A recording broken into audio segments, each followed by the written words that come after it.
얼마 전에 등단한 권세현 작가라는 분이 있습니다. 그분이 자신의 블로그에 육아와 훈육을 하면서 쓴 글이 있는데, 거기서 이 작가가 받은 충격치가 있습니다. 한번 제가 읽어보도록 하겠습니다. 얼마 전 우루과이와 월드컵 1차 예선이 있는 날 저녁이었다. 우리는 치킨을 시켜 먹기로 이야기를 나누었지만 이미 넘쳐나는 주문으로 가게 배달은 진작에 막힌 것 같았다. 하는 수 없이 직접 포장해온 치킨을 접시에 옮겨 다니며 우리는 거실 저편 책상에 앉아 월드컵 경기를 시청했다. 누구누구야? 아들 이름입니다. 우리 가족 저녁 준비하는데 같이 하면 금방 할 것 같은데 우리 같이 하는 게 어때요? 내 이야기는 치킨 냄새를 타고 창밖으로 흘러나가 버린 건지 아이는 묵묵부답이었다. 나는 급한 성격 때문에 올라오는 화를 누리며 최대한 차분하게 말했다. 식사 준비 같이 하면 좋을 것 같은데 혹시 더 급한 게 있어요? 그때 순하다고 여겼던 내 아이의 입에서 나온 말. 엄마가 나한테 해준 게 뭐가 있어요? 의외였다. 놀랐고 충격이었다. 아니, 놀란 건 나뿐만 아니었다. 아이들 아빠도, 큰 아이도 전부 조심스럽게 내 표정을 살폈다. 시간과 공간이 멈춘 것 같았다. 아니, 멈췄다. 후라이드 치킨색이었던 내 얼굴은 순식간에 양념 치킨색으로 변했다. 그러나 나는 티내지 않고 침착하게 푸하하, 아들아, 지금 엄마한테 한 말 맞아요? 박장대소하며 웃는 내 표정과 목소리를 확인한 도원이는 머쓱한 표정으로 일어나 어정쩡하게 식탁으로 이동하며 아니 엄마, 그게 아니라 나는 치킨 안 좋아하는데 언니가 좋아하는 거잖아요. 나는 치킨 안 좋아해요. 이 말을 하고 싶었어요. 만약 이 말을 내가 3년 전 들었다면 나는 아마 사람의 발자국에 바스러져 가루가 되는 것처럼 나는 부서졌을 것이다. 네가 어떻게 나한테 이런 말을 하니? 내가 너를 어떻게 키웠는데. 그러나 육아의 실력과 내공이 이만큼 3년 전에 비해 자란 것 같다. 혹시 이런 이야기를 해본 적 있으신가요? 우리 부모님을 향해 엄마 아빠가 나한테 해준 게 뭐야? 아니면 해본 적이 있거나 아니면 해볼 신상이거나 아니면 그 마음이 있거나. 그러면 이 질문을 이렇게 한번 방향을 위로 올려봅시다. 하나님, 당신이 나에게 해준 게 뭐예요? 라고 한번 던져보자고요. 하나님, 당신이 나에게 해준 게 뭐예요? 돈을 줬어요? 건강을 줬습니까? 그렇다고 말 잘 듣는 자식을 주었습니까? 멋진 배우자를 주셨습니까? 여전히 앞이 캄캄하고 낙심되고 변하지 않는 환경, 채워지지 않는 통장, 회복되지 않는 건강, 당신 나에게 해준 게 뭐예요? 라고 질문을 던지고 싶은 것이 우리의 본마음 아닌가요? 왜 사실이 아닌 것처럼 얘기하세요? 그렇지요. 제가 여러분들을 대신해서 이렇게 한번 하나님 앞에 항의 아닌 항의, 기도 아닌 기도를 한번 해볼게요. 하나님, 나에게 해준 게 대체 뭐가 있으십니까? 라는 우리의 질문에 오늘 성경은 답을 하고 있습니다. 수많은 구약 선지자들은 하나님을 향해 단어와 어휘의 선정과 문장의 구조만 다를 뿐 그들은 늘 어려운 상황 속에 처해 있으면서 하나님을 향해 이렇게 물어봅니다. 하나님, 우리에게 해주신 것이 뭐가 있어요? 그 가운데 기억나는 선지자가 한 명 있는데 하박국이 이렇게 부르짖습니다. 하나님 보십시오. 쟤네들 저렇게 잘 먹고 잘 삽니다. 그런데 우리는요, 우리 이스라엘은 어떻습니까? 하나님이 나를 어떻게 사랑하셨나요? 이렇게 질문을 던지죠. 이 질문에서부터 여러분들이 답을 찾지 않으시면 우리의 신앙은 언젠가 반드시 떨어집니다. 저기 있는 저도, 여기 있는 저도 이 질문을 참 오랫동안 하나님께 던진 것 같아요. 때로는 나의 태생과, 때로는 나의 환경과, 나에게 주신 여러 가지 것들, 그것들을 우리 인간이라 안 볼 수 없잖아요. 그죠? 가깝게는 왜 이런 부모를 나에게 주셨을까? 아니면 왜 이런 어려운 환경 가운데서 나를 태어나고 자라게 하셨을까? 이 질문을 결국 종합하고 결론 내면 이 질문 아닌가요? 이 아이의 질문처럼 엄마가 나한테 해준 게 뭐가 있어? 우리도 이 질문 지금도 던지고 있지 않습니까?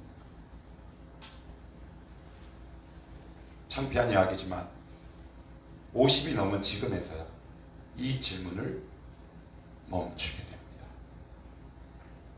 뭐 그닥 변한 건 없습니다. 여전히 우리 가정의 잔고는 회복될 기미가 보이지 않습니다. 여전히 이 목사가 하는 기도의 제목은 뭐 그렇게 눈에 띄게 응답되는 건 없어요. 때로는 아침마다 누구의 이름을 부르며 하나님 제 어떡합니까? 라고 하지만 내가 부르짖는 그 영혼과 그 사람은 여전히 제자리에 멈추고 있습니다.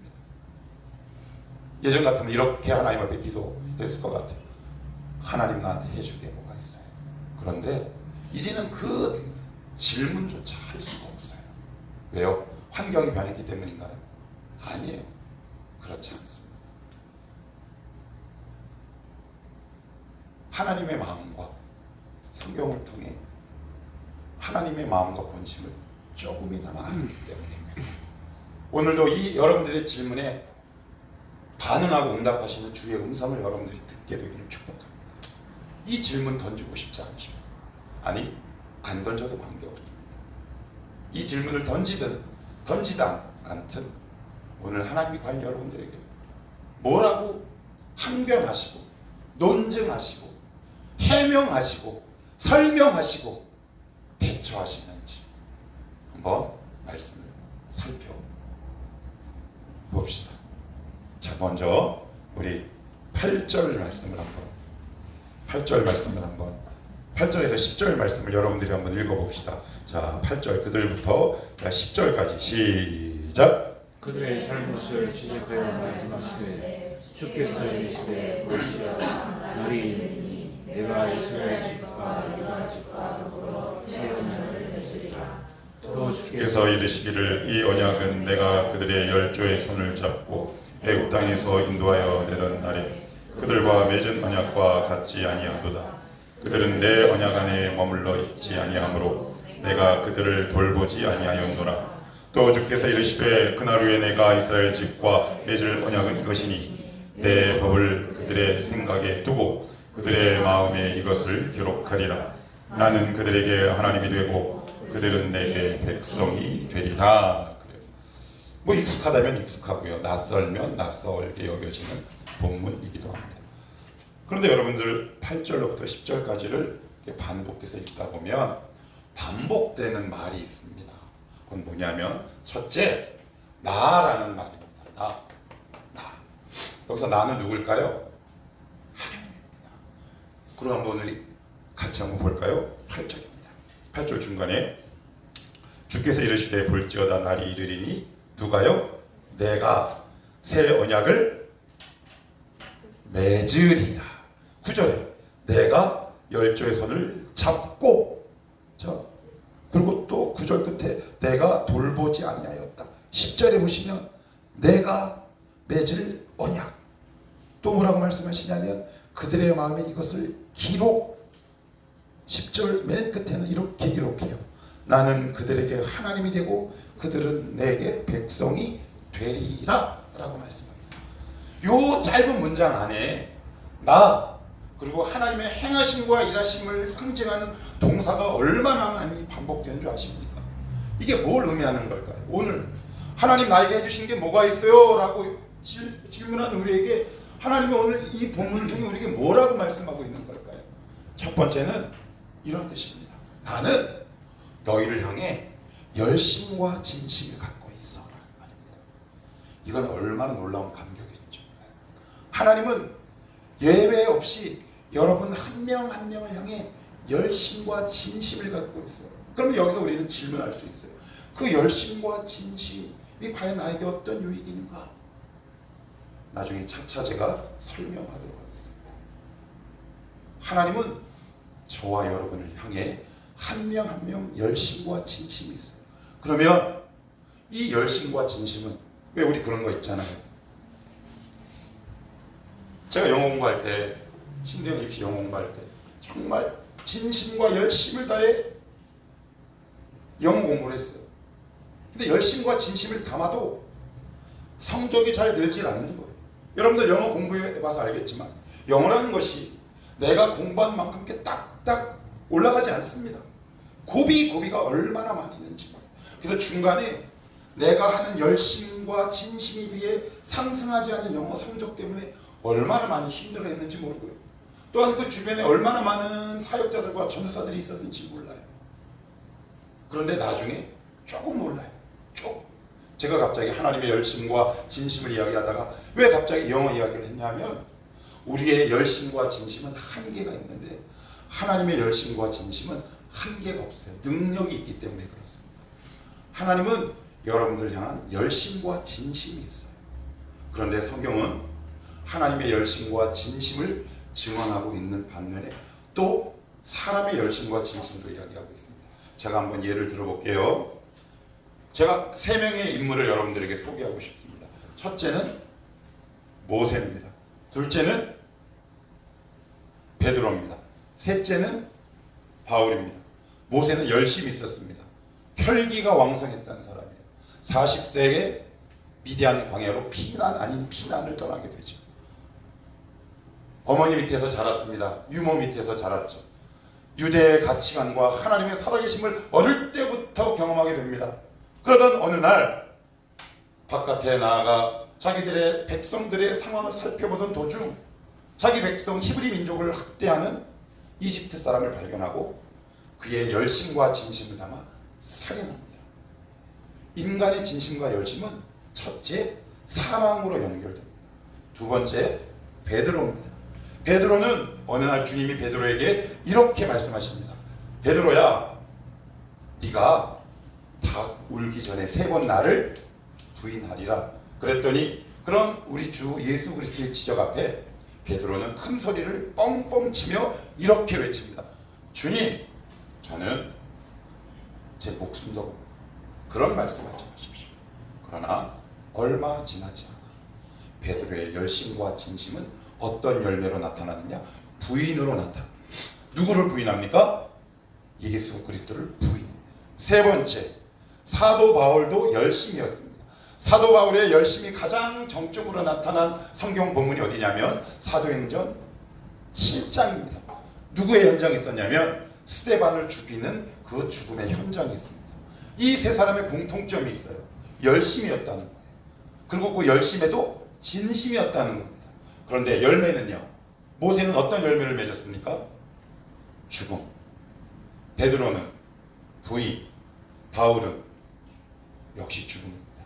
그런데 하나님의 열심과 진심은 이 3명이 맺은 열매와 상반됩니다. 생명이라는 사실입니다. 하나님은 오늘도 여러분 한 명 한 명을 향해 구체적이고 자세한 계획을 가지시고 여러분 인생에 개입하시고 여러분 인생에 열심이십니다. 하나님의 열심을 당해낼 재간이 그 누구도 없어요. 그 열심이 어떻게 더 승화돼서 나타나느냐? 8절에 이렇게 적혀 있습니다. 자, 8절입니다. 자, 우리 같이 한번 읽어볼게요. 내가 같이 한번 읽어봅니다. 시작. 내가 이스라엘 집과 유다 집과 더불어 새 언약을 맺으리라. 어떤 언약이요? 새 언약이랍니다. 제가 이 말씀을 이렇게 비유를 한번 해볼게요. 제가 예전에도 한번 이런 비슷한 말씀을 드린 기억이 지금도 납니다. 가족들과 차를 타고 어디를 갑니다. 때로는 시골을 가고 휴가를 떠나고 어디를 가다 보면 제 아내가 늘 반복하는 행동과 말이 있습니다. 우리 두 딸은 뒤에서 음악을 듣거나 핸드폰을 하죠. 뭐 쇼츠를 보거나 릴스를 보는가 그건 모르겠어요. 저는 운전을 하고 있기 때문에. 그런데 이렇게 가다가 좋은 경치가 이렇게 탁 나타나면 제 아내는 이렇게 얘기합니다. 의미나 하나 저거 봐. 너무 예쁘지 않아? 그러면 우리 두 딸은 이렇게 받아봐요. 네네. 저한테도 여보 예쁘지? 네네. 그러면 제 아내가 새침해집니다. 그런데 그것은 끝나지 않습니다. 또 이렇게 갑니다. 너무 멋진 경치가 있으면 이게 자연과 시골에서 자란 컨츄리 거리라 그런지 모르지만 특별히 자연에 대한 감탄과 경탄이 남다른 사람인 것 같아요. 또 이렇게 쭉 가다가 보면 또 이 말을 반복합니다. 의미나 하나 예쁘지? 여보 너무 놀랍지 않아? 저 가을녘에 그 숙인 경치가 너무 예쁘지 않아? 그러면 역시 우리 두 딸은 뭐라고요? 네네. 저는요. 네. 이 이야기를 왜 하냐면 하나님은 새 언약을 맺었다라는 말은 하나님이 우리에 대한 사랑과 관심이 날로 커갑니다. 조금 더 쉽게 얘기하면 우리에게 보여주고 알려주고 싶은 게 너무 많으신 거예요. 그러니까 신앙생활 하다가 우리는 늘 어디만 보냐면 휴대폰만 봅니다. 휴대폰.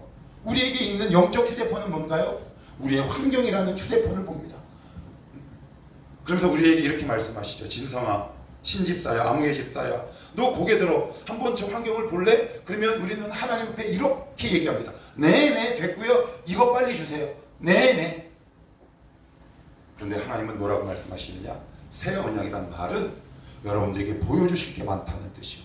우리를 향한 하나님의 관심과 사랑이 깊어진다라는 의미입니다. 그런데 우리는 여전히 고개를 숙이고 휴대폰을 보고 있지. 하나님이 고개를 들라고 할 때 한번 들어보시겠습니까? 하나님이 여러분들을 향해 알려주고 싶으신 것이 있어요. 보여주고 싶으신 것이 있다고요. 그래서 우리 아내가 저도 이제 적응이 좀 돼가지고 이렇게 얘기합니다. 영어는 없어요. 좋다. 그러면 꼭 이렇게 갑니다. 영어는 좀 싫어봐. 진짜 좋다. 이렇게 얘기합니다. 지금은 이제 철이 조금 들어서 가급적 호응해 주려고 합니다. 되게 좋네. 근데 지금은 더 나이가 먹어서 그런지 우리 아내가 보려고 하는 그 아름다움이 이제 조금씩 보여요. 정말 예쁘구나. 참 아름답구나. 하나님이 여러분들에게 보여주고 싶은 것이 있습니다. 그럴 때 고개를 들어 하나님이 보라고 하는 그 장면을 보십시오. 그럴 때 우리의 눈이 하늘을 향해 되고 우리의 필요가 채워지는 역사가 거기에서 일어납니다. 근데 우리는 네네 하나님 네네. 우리 아이들은 늘 쇼츠와 릴스를 보는데 시간의 대부분을 활용하잖아요. 여러분들은 어떤 것에 많은 시간을 할애하고 보내고 계십니까? 하나님 이거 필요합니다. 그런데 이것이 지금 당장 해결되지 않아. 그런데 들리는 말씀은 내가 요구하고 있는 것과 다른 말씀이에요. 하나님 돈 주십시오. 직장 주십시오라고 하는데 하나님 굉장히 엉뚱하게 이렇게 말씀하세요. 눈을 들어 나를 볼래? 이렇게 얘기합니다. 그러면 우리는 이렇게 얘기하죠. 네네. 영혼이 없습니다. 왜요? 여러분들의 눈을 통해 보여주고 싶은 멋진 장면이 있는 거예요. 근데 그것을 보다 보면 내가 정말 필요로 하는 것들이 채워지는 역사가 그 시선의 이동을 통해 채워진다는 것을 우리는 잘 몰라요. 하나님 감사합니다. 아까도 제가 설교 온 거를 끊임없이 되뇌이며 저 뒤를 왔다 갔다 하다가 제 아내랑 갑자기 이런 이야기를 한 적이 있습니다. 갑자기 우리 아내가 이런 얘기를 하더라고요. 여보, 여기 우리 뭔가 자꾸 많아진다. 그지요? 이거 없었잖아요. 이것도 없었어요. 그지요? 그리고 우리 처음에 스피커도 없었어요. 그게 뭔가 자꾸 많아져. 그래서 제가 우리 아내한테 이렇게 얘기를 했어요. 그 채워지는 게 다가 아니더라. 그랬더니 여보 그게 아니라 우리 눈에 보이는 것 말고 주시고자 하시는 하나님의 은혜가 있다. 나 거기서부터 내 시선과 눈을 떼지 않고 싶어. 그렇게 얘기를 했어요. 그런데 이제는 그것이 조금씩 보이기 시작하는 거죠. 그런데 이게 보이니까 하나님이 눈을 들어 창밖의 풍경을 한번 보지 않을래? 라는 말씀에 내가 믿음의 눈과 고개를 들기 시작하니까 나머지 것에 대한 두려움이 사라지는 거예요. 이게 신앙의 핵심이다. 여러분 그게 혹시 보이십니까? 아직도 고개를 숙이고 이거 주십시오라고 하고 있습니까? 하나님이 말씀하실 때 신집사야, 이집사야, 채냐 너 이거 말고 내가 뭔가 새롭게 보여주고 싶은 게 있는데 한번 따라올래? 우리가 왜 신앙이 쇠퇴합니까? 왜 신앙이 침체됩니까? 돈인도 안 생겨, 떡도 안 생겨, 집도 안 생겨. 결론은 이 세 가지 아닙니까? 그럴 때 하나님의 말씀이 여러분들의 기대와 달리 다른 말씀이 올 때가 있어요. 오늘 여러분 주부에 보시면 광고란에 뭐가 새로운 게 하나 있어요. 그게 뭔지 아십니까? 목요 전도예요. 제가 이것을 왜 넣는 줄 아세요? 얼마 전에 제 아내랑 이런 이야기를 한 적이 있어요. 여보, 제 아내가 이런 말을 하더라고요. 하나님이 우리 교회의 어떤 내가 전도하고 있는 그 전도에 관한 가치와 생각을 바꿔가시는 것 같아요. 그래서 저도 되게 부정적이었던 사람이었어요. 요즘 이게 먹히겠느냐? 그런데 제가 여기다가 왜 딱 시간을 딱 못을 박았냐면 하나님에 대한 신뢰가 생겨서 그래요. 어떤 신뢰? 이 전도를 통해 돌아오실 줄 믿습니다. 그건 두 번째고요. 더 큰 신뢰가 생기는 거예요. 안 돼도 관계없어요. 하나님이 말씀하시고 고개를 들라니까 하는 거예요. 이것을 따라가다 보면 하나님이 채우시지 않든 하나님이 책임지시겠다는 믿음이 제 안에 생기기 시작하는 거죠. 여러분 여기에 대한 눈뜸이 있어야 되는 겁니다. 왜 자꾸 고개를 아래로 내리십니까? 하나님이 여러분을 고개를 들어 야 나랑 저거 좀 볼래? 나 너에 대한 관심이 너무 많아. 내가 너에게 알려주고 싶은 게 너무 많다. 나 되게 다양해. 저기 고개를 숙이는 보리도 너에게 보여주고 싶고 저 날아가는 새도 보여주고 싶고 이 산이 어떻게 생겼는지 난 너에게 알려주고 싶다. 그래요? 그리고 나서 우리 주님의 손을 붙잡고 그 주님의 시선을 따라 내가 신앙의 발걸음을 걸어가다 보면 그동안 나에게 문제로 다가왔던 모든 전실적인 문제와 아픔들이 어느덧 사라짐과 동시에 해결된다는 사실을 여러분들에게 보여주고 싶다는 거죠. 이게 되게 중요해요. 그래서 우리 요거만 기억하고 갑시다. 하나님, 저는 이것을 원하는데 왜 엉뚱한 말씀을 주시죠? 라는 말씀은 무슨 뜻이다? 고개를 들어라. 내가 너에게 알려주고 싶은 것이 있다. 우리 그런 경우 얼마나 많은지 몰라요. 저도 제 핸드폰에 보시면 기도 제목이 빽빽합니다. 지난주가 우리 청년부 리더 가운데 내가 뒤통수를 살짝 하고 이리 와. 그래서 제가 기도 제목이 엄청 많아요. 한 A4 한 장 반쯤 되는 것 같아요. 그래서 내가 사실 너를 위해서 이것만 기도하고 있어. 그래. 정말 필요한 기도가 있거든요. 자족이 있고요. 감사가 있고요. 하나님은 여러분은 그냥 열심만 내는 것이 아니라 계획이 있고 보여주시고 싶은 무언가가 있다는 사실. 그래야 고개가 들립니다. 그러면 마지막으로 12절 말씀 한번 봅시다. 12절. 세 번째 어떤 거를 하나님 그리스도를 통해 일하고 계시고 지금도 하고 계신지. 자, 12절 한번 읽어봅시다. 시작. 내가 그들의 불의를 긍휼히 여기고 그들의 죄를 다시 기억하지 아니하리라 하셨느니라. 죄송합니다. 이 말씀은 교회를 조금 다니신 분이라면 되게 익숙하고 많이 들었던 말씀이에요. 별다른 감동이 없을지 몰라요. 저도 그랬으니까. 그래 예수 믿으면 우리의 죄를 기억하지 않으셔 라는 소극적 의미로만 이해합니다. 아니요. 여러분들이 만약에 이 본문을 복음의 의미와 가치를 그 수준에서 이해하면 우리는 신앙에 있어서 온전히 서기가 어렵습니다. 이 말씀의 뜻은 이런 겁니다. 나는 그리스도 안에서 너를 절대 실망하지 않아 라는 거예요. 그런데 여러분 신앙생활하면 의외로 이렇게 이야기하는 사람이 너무 많습니다. 하나님이 나에 대해서 실망할 거야. 조금 더 구체적인 예를 저를 통해서 한번 들어볼까요? 제가 오랜 기간 하나님 앞에 복음을 안다라고 자부하고 자신했지만 저의 한쪽의 가로막은 이 복음의 가림막이 뭐가 있었냐면 이 질문이었어요. 이래도 나를 사랑할 거야? 라는 악한 마음이 있었어요. 그리고 나서는 뭔가 일이 터지면 저는 이렇게 판단합니다. 그럴 줄 알았어. 이래도 나를 사랑한다고? 그건 거짓말이야. 여러분 어떠세요? 이래도 사랑할 거야? 내가 이렇게까지 가는데도 내가 여기까지 왔는데 나 여기까지 왔어 하나님. 이래도 그래도 조금 실망하지? 그런데 저는 이 말씀을 믿지 않아서요 여기까지 갔어요. 여기까지 온 경험이 있는 사람입니다. 그런데 하나님은 그리스도 안에서 저를 향해 한 번도 실망하지 않으셨어요. 이 사실을 알게 되니까 가슴이 터지는 이걸 호세아서 3장 1절을 제가 유진 피터슨의 메시지 성경으로 한번 읽어볼게요. 호세아서 3장 1절을 유진 피터슨의 메시지 성경으로 읽어봅니다. 또 하나님께서 내게 명령하셨다.